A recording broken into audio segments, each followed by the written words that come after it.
L'Indonésie n'est pas très peuplée. Mais pourtant, aujourd'hui, c'est un pays qui pèse.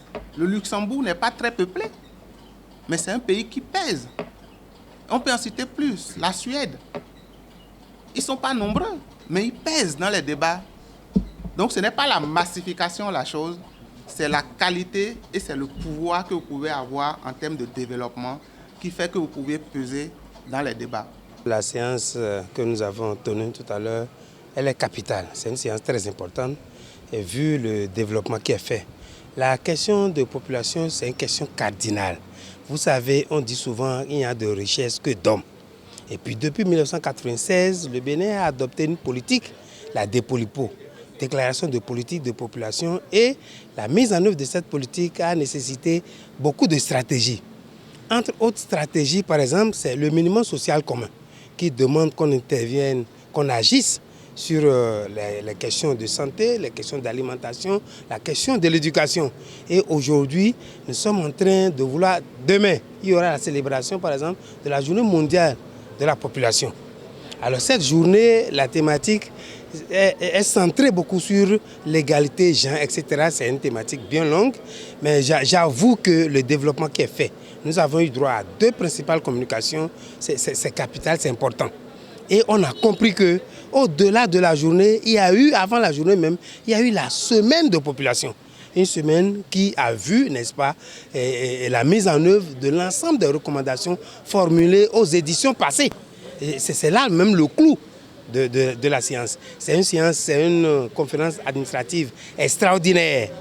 Ça montre déjà l'importance de la question de population. Je voudrais remercier les cadres qui ont quitté le ministère du Développement et tout ce qui est dit.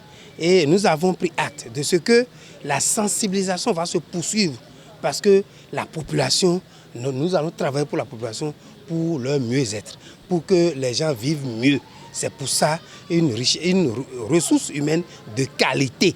C'est vrai, on dit une forte population contraint au progrès, mais il faut une forte population de qualité pour qu'on espère une croissance économique pour le développement que nous envisageons. Merci. Les méthodes contraceptives dont on nous a parlé au cours de la communication, c'est des méthodes qui existent depuis, mais c'est le suivi qui est très important.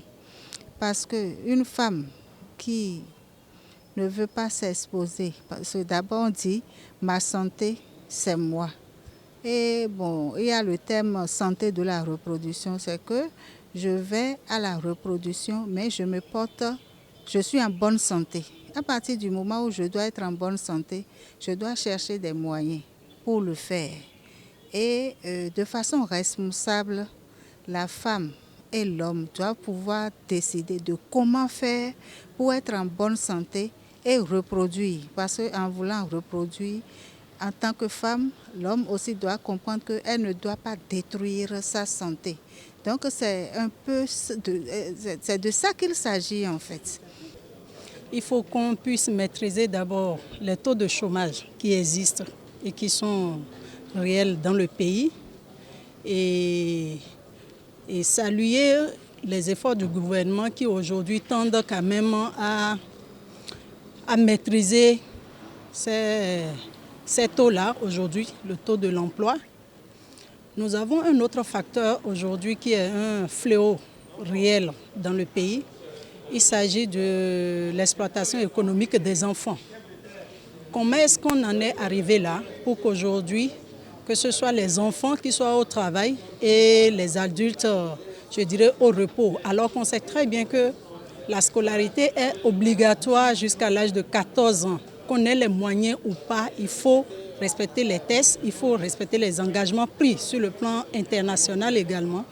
Et donc, les assises aujourd'hui doivent nous conduire à régler un tant soit peu les problèmes qui minent le monde de l'emploi.